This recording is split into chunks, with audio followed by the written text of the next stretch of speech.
Gəlin belə bir sualın izahına baxalım. Deməli, xloroprem molekulundan söhbət gedir. Xloroprem molekulu isə bu formadadır.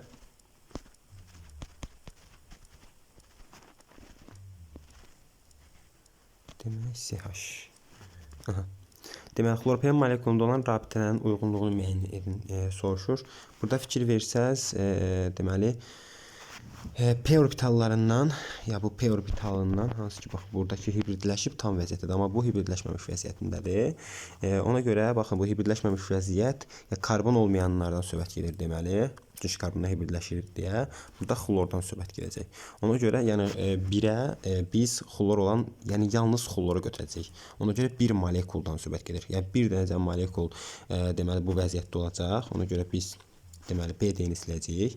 Amma baxın, hər iki P orbitalları hibridləşmiş vəziyyətindədir deyə burada baxın, hansıdan olacaq? Deməli, bir burada, 2, bir dənə də burada 3. Həm də sigma rabitəsi yaradır axı, pi rabitəsi yaratmır. Yəni, pi rabitəsi yaratsaydı, bunu bu formada yazacaqdı. Onda biz götürərdik bunları da hərəsində pi rabitələrini. Amma lazım sigma rabitələrini soruşur burada. Yəni, bu sigma rabitənin yaranmasıdır. Ona görə deməli, 2-yə nə qədər götürəcək? 1, 2, 3 dənə.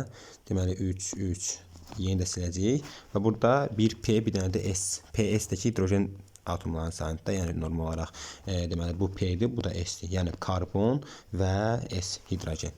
Oldu 2, 1 burada 3, 2 dənə də burada 5.